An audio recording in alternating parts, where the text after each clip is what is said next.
Welcome back श्रोते हो. Radio पुणेरी आवाज म्हणजे आपल्या मनातल्या भावभावना सर्व श्रोत्यांपर्यंत पोहोचवण्याचं एक प्रभावी असं माध्यम. हा खेळ शब्दांचा या शोमध्ये आपण भरभरून लिहिता आणि आपले श्रोतेसुद्धा याचा खूप आनंद घेतात. खूप सुंदर सुंदर प्रतिक्रिया शोनंतर येतात की कविता सुंदर होत्या, चारोळ्या सुंदर होत्या, विश्लेषणाबद्दल काही प्रतिक्रिया येतात. तर त्या अनुषंगाने श्रोते हो, आपण आपल्या आजच्या शोमधल्या पुढच्या एका कवितेकडे वळूया, ज्यामध्ये श्री श्रीकांत पाटील सर लिहित आहेत राजधानी रायगड येथून. श्री श्रीकांत पाटील सरांनी राजधानी रायगड येथून लिहिलं आहे की दिला अनमोल मनुष्य देह हेच परब्रह्माचे उपकार. दिला अनमोल मनुष्य देह हेच परब्रह्माचे उपकार. त्याच्याच कृपेने येत असे, त्याच्याच कृपेने येत असे संघर्षमय जीवनाचा आकार. वाह! आईची अतूट माया आणि वडिलांचा पाठीवरचा हात. आईची अतूट माया आणि वडिलांचा पाठीवरचा हात. जन्मदात्याच्या आशीर्वादाने करू अनेक संकटांवर मात. जन्मदात्यांच्या आशीर्वादाने करू अनेक संकटांवर मात.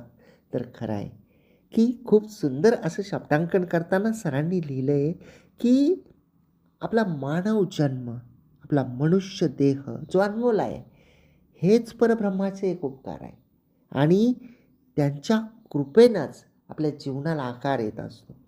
ज्या व्यक्तीपाशी आईची अतूट अशी माया आहे, वडिलांचा पाठीवर आधाराचा खंबीर असा हात आहे, तर त्या तो व्यक्ती जो आहे तो अनेक संकटांवर मात करू शकतो. तर या दोन गोष्टी असतील तर खूप अप्रतिम सुंदर भाव या रचनेमध्ये होते. आणि पुढच्या एका कवितेमध्ये विद्या झिजाडे मॅडम यांनी नवी मुंबई नेरूळ येथून लिहिलं आहे. विद्या झिजाडे मॅडम लिहित आहेत नवी मुंबई नेरूळ येथून. उपकाराची नाही किंमत, नाही वजन ना व्यापार. उपकाराची नाही किंमत, नाही वजन ना व्यापार. तो स्पर्शतो मनाच्या तळाशी, शांत आणि निराकार. वाह! उपकाराची नाही किंमत, नाही वजन ना व्यापार. तो स्पर्शतो मनाच्या तळाशी, शांत आणि निराकार. न बोलता जे केले तेच खरे उपकार. न बोलता जे केले तेच खरे उपकार. सांगूनी जर केले काही तोची ठरतो व्यवहार. सांगूनी जर केले काही तोची ठरतो व्यवहार. तोची ठरतो व्यवहार. आणि खरं आहे उपकार की ज्याला किंमत नसते, म्हणजे किंमत या अर्थाने की मोल नसते, तो अनमोल असतो. तो अनमोल असा उपकार ज्याला वजन नाही ना व्यापार नाही, तो मनाच्या तळाशी जाऊन स्पर्शतो. तो शांत आणि निराकार असतो. आणि जे न बोलता केलेले उपकार असतात तेच खरे उपकार असतात, परंतु जे सांगून केले जातात त्याला व्यवहार म्हटलं जातं. खूप अप्रतिम शब्दांकन या कवितेमध्ये होतं. आणि याबरोबरच पुढच्या एका कवितेकडे वळूया, दोन चारोळ्यांकडे वळूया, ज्यामध्ये कुमारी संगीता दिगंबर कासले मॅडम लिहित आहेत SK या नावाने ठाणे वेस्ट येथून. कुमारी संगीता दिगंबर कासले मॅडम यांनी SK या नावाने ठाणे वेस्ट येथून लिहिलं आहे. पहिल्या चारोळीत मॅडम लिहित आहेत की गुंफताना शब्द तुझ्या आठवणींचे, भाव माझे त्यात हळू जुळले. गुंफताना शब्द तुझ्या आठवणींचे, भाव माझे त्यात हळू जुळले. तू नसलास तरी या ओळीत आपलेपणाचे धागे विणले. तू नसलास तरी या ओळीत आपलेपणाचे धागे विणले. आणि दुसऱ्या चारोळीमध्ये मॅडम लिहित आहेत की हळूच उगवते रात्रीच्या चांदणीत तुझ्या स्मिताची सवय जपते. मनात गुंफलेली आठवण प्रेमाच्या ओघात पुन्हा सजते. तर सुंदर अशा या चारोळ्या होत्या. आणि पुढच्या आपण काही कविता आणि चारोळ्यांकडे वळतोय, ज्या सुंदर आणि अप्रतिम अशा कविता आणि चारोळ्या आपल्याला भारतीय कोल्हापूर मंच यांच्या समूहातून पाठवण्यात आलेल्या आहेत. त्याचा आपण आस्वाद घेणार आहोत. आणि पहिली जी चारोळी आहे ती आपल्याला पाठवलेली आहे समूह प्रमुख सौ रोहिणी अमोल पराडकर मॅडम यांनी कोल्हापूर येथून.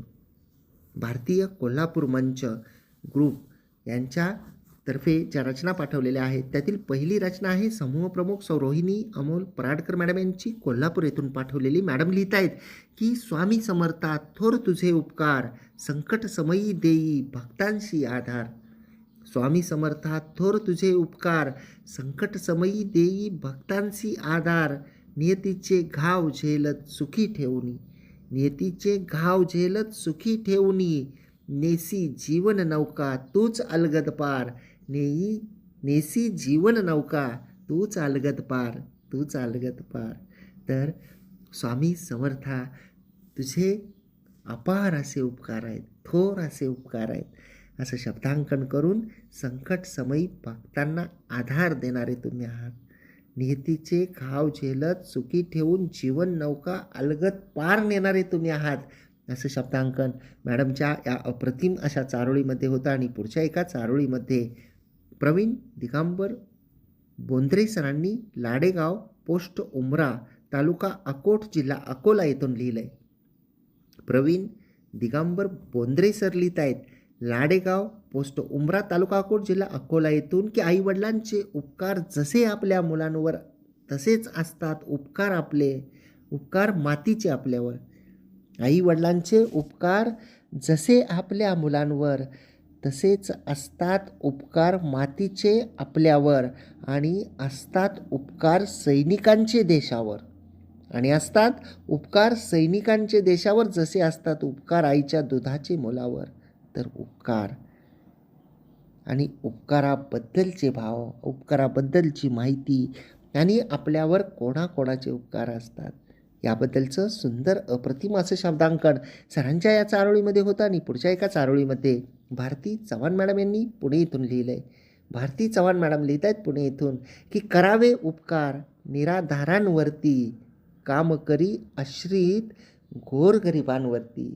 करावे उपकार निराधारांवरती, काम करी आश्रित गोरगरिबांवरती. अगदी मोजक्या शब्दामध्ये उपकार या शब्दाचं महत्त्व आणि ते कोणावर केले पाहिजेत अप्रतिमरित्या शब्दबद्ध केलेलं होतं. आणि पुढच्या एका चारोळीमध्ये रवींद्र राजमाने सरांनी लिहिलं आहे कोल्हापूर येथून. रवींद्र राजमाने सर लिहित आहेत कोल्हापूर येथून की आयुष्याच्या वाटेत उपकार करावे त्याच्या बदल्यात मागणे नसावे. आयुष्याच्या वाटेत उपकार करावे त्याच्या बदल्यात मागणे नसावे. समाधानाच्या सुगंधात जगावे. क्या बात आहे. समाधानाच्या सुगंधात जगावे, परोपकाराच्या आनंदात वाहून जावे. परोपकाराच्या आनंदात वाहून जावे. आयुष्याच्या वाटेत उपकार करावे त्याच्या बदल्यात मागणे नसावे. खूप अप्रतिम सुंदर असं शब्दांकन की समाधानाच्या सुगंधात जगावं. समाधानाचा सुगंध खरंच खूप मनभावन असा असतो. कारण ज्या गोष्टीमुळं आपल्याला समाधानच लाभत नाही, खूप सारं करतोय पण जिथं समाधानच नाही तर त्या करण्याला किंवा त्या आपल्याला प्राप्त होण्याला मिळण्याला अर्थच नसतो. म्हणून जर नाहीचं असेल किंवा जर जगायचं असेल तर समाधानाच्या सुगंधात जगलं पाहिजे आणि परोपकाराच्या आनंदात वाहून गेलं पाहिजे. कारण परोपकाराचा आनंदसुद्धा मनाला समाधान देणारा असतो नाही का. अप्रतिम असं शब्दांकन होतं. पुढच्या आपण एका रचनेकडे वळूया. गोविंद कुलकर्णी सर लिहित आहेत नौपाडा ठाणे येथून. सुंदर अशी चारोळी पाठवलेली आहे सरांनी. गोविंद कुलकर्णी सरांनी नौपाडा ठाणे येथून. आई बाप गुरुजन यांचे उपकार फार. आई बाप गुरुजन यांचे उपकार फार. जन्मोजन्मी त्यांचे ऋण जीवनाचा मोठा भार. जन्मोजन्मी त्यांचे ऋण जीवनाचा मोठा भार. जीवनाचा मोठा भार.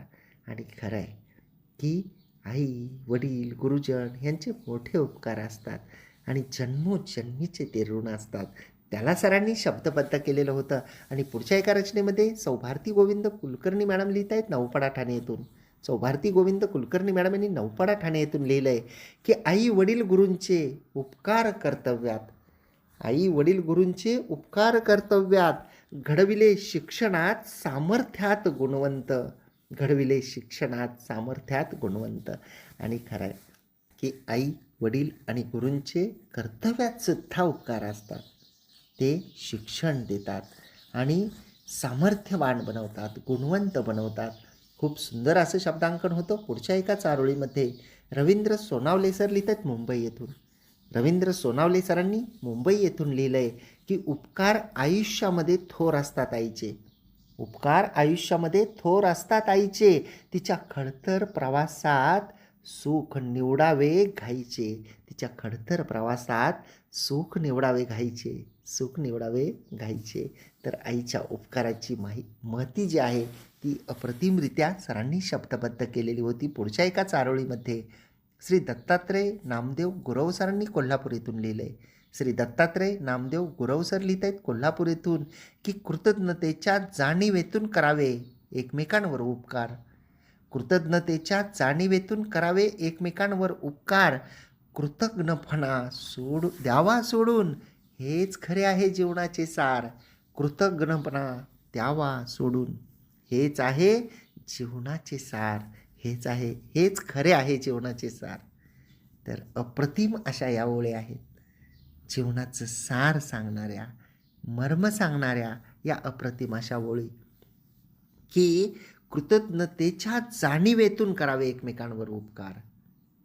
कृतज्ञपणा द्यावा सोडून हेच खरे आहे जीवनाचे सार. तर कृतज्ञता पाहिजे, कृतज्ञपणा नको. खूप अप्रतिम असे भाव होते. आणि पुढच्या एका चारोळीमध्ये श्री दीपक पवार सर लिहित आहेत रुकडी कोल्हापूर येथून. श्री दीपक पवार सरांनी रुकडी कोल्हापूर येथून लिहिलंय की मनी सुचता आगळे विचार शब्दरूपी फुले घेती आकार. माय मराठीचे लई उपकार काव्याला येई नवबहार. मनी सुचता आगळे विचार शब्दरूपी फुले घेती आकार. माय मराठीचे लई उपकार काव्याला येई नवबहार. तर माय मराठीच्या उपकाराबद्दल सरांचे अप्रतिम सुंदर असे भाव या रचनेमध्ये होते श्रोते हो. आणि पुढच्या एका चारोळीमध्ये संगीता खरे मॅडम लिहित आहेत पुणे येथून. संगीता खरे मॅडम यांनी पुणे येथून लिहिलंय की परोपकार करणं हे आहे पुण्यकर्म. परोपकार करणं हे आहे पुण्यकर्म. दुसऱ्याला पीडा देणं हे मात्र ठरतं पापकर्म. दुसऱ्याला पीडा देणं हे मात्र ठरतं पापकर्म. आणि खरं आहे की परोपकार हे पुण्यकर्म आणि इतरांना पीडा देणं, त्रास देणं हे पापकर्म. जे कर्म आपण करू तेच कर्म आपल्याला परत येतं, नाही का? तर परोपकार केला पाहिजे. खूप सुंदर सामाजिक संदेश या चारोळीमध्ये होता. आणि यासोबतच पुढच्या एका चारोळीमध्ये पूजा आशा दिलीप पाटील मॅडम लिहित आहेत. पूजा आशा दिलीप पाटील मॅडम यांनी लिहिलंय की तुझ्या उपकारांनी जगले माया ममतेने फुलले मन. तुझ्या उपकारांनी जगले माया ममतेने फुलले मन. तुझ्या सहवासात लाभले आपुलकीचे अमोल धन. तुझ्या सहवासात लाभले आपुलकीचे अमोल धन. तुझ्या उपकारांनी जगले माया ममतेने फुलले मन. वाह वाह. तर आपण कोणाच्या तरी उपकाराने जगत असताना माया आणि ममतेनं मन फुलून जातं. त्या फुललेल्या मनाला शब्दबद्ध करताना मॅडमनी पुढं असं लिहिलं आहे की तुझ्या सहवासात लाभले आपुलकीचे अनमोल धन. आणि आपुलकीचं अनमोल असं धन ज्याला लाभतं तो जगातला सर्वात सुखी व्यक्ती असतो. कारण आपुलकी ही विकत घेता येत नाही. आपुलकी ही धाक दडपशाहीनं मिळवता येत नाही. आपुलकी ही जोर जबरदस्तीने मिळवता येत नाही. आपुलकी हा शब्द असा आहे की जी मिळवण्यासाठी केवळ आपण चांगलं असणं गरजेचं आहे. आपुलकी जी इतरांकडून मिळण्यासाठी आपण काहीही करू शकत नाही. आपण त्या दुसऱ्या व्यक्तीवर काहीही करू शकत नाही. आपण एकच करू शकतो की आपण चांगलं वागू शकतो, आपण चांगलं राहू शकतो. आणि दॅट इज विदाऊट एक्सपेक्टेशन, कोणत्याही अपेक्षेविना. कारण जिथं जिथं अपेक्षा केलेल्या आहेत तिथं तिथं उपेक्षांचा सामना करावा लागलेला आहे. तिथं तिथं उपेक्षा झालेल्या आहे. आणि अपेक्षाभंगाचं दुःख हे खूप मोठं असतं श्रोते हो. कारण तुम्ही जेवढ्या जास्त अपेक्षा कराल आणि जेव्हा त्याची पूर्तता होणार नाही तेव्हा मन दुःखी होईल, खचून जाईल. आपण निराश होऊ, आपण हताश होऊ, आपण उदास होऊ. आपल्याला हे जगच नकोसं वाटेल. इथं सगळीकडं नकारात्मकता आहे अशी आपली भावना होऊन जाईल. म्हणून जेवढ्या छोट्या अपेक्षा आपण करू किंवा आपण निस्वार्थी भावनेने एखादी गोष्ट करू तर निश्चितपणे समोरून आपल्याला त्याच पद्धतीचं परत मिळणार आहे. जसं मॅडमच्या या रचनेमध्ये होतं की आपुलकीचं धन. आणि जे आपल्याला कमवायचं आहे आणि जे कमवून आपल्याला जीवनाचा प्रवास हा पुढं करायचा आहे तोही आनंदात, जसं की आपल्या FM चं टॅगलाईन आहे की आनंदी राहा आनंद लुटा. आणि श्रोते हो, तुम्ही घड्याळ पाहिलं का?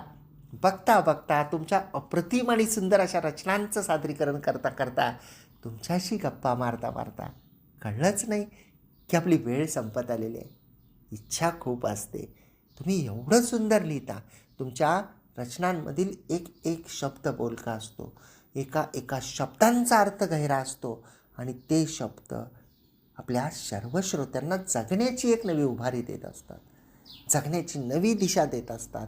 जीवनाची वेगवेगळे जे रंग आहेत, जीवनाची वेगवेगळी रूपं आहेत, ते सर्व उलगडून दाखवत असतात. नैराश्यावर आशेने मात कशी करायची, दुःखांवर सुखाने मात कशी करायची, आनंदात कसं जगलं पाहिजे, समाधानी कसं राहिलं पाहिजे, या सर्व पैलूंना स्पर्शून जाणाऱ्या आपल्या अप्रतिम अशा रचना आणि आपला हा FM चा शो रेडिओ पुणेरी आवाज 107.8 FM हा खेळ शब्दांचा हा शो. आणि श्रोते हो, मला आजच्या शोपुरती तुमची रजा घ्यावी लागते आहे. हो, पण मी तुम्हाला भेटायला पुन्हा येईन पुढच्या रविवारी दुपारी ठीक 2 वाजता नवीन मान्यवरांसोबत आणि नवीन विषयासोबत. तुम्ही मात्र कुठेही जाऊ नका. ऐकत रहा रेडिओ पुणेरी आवाज 107.8 FM. आनंदी रहा आनंद लुटा RJ कैलास सोबत.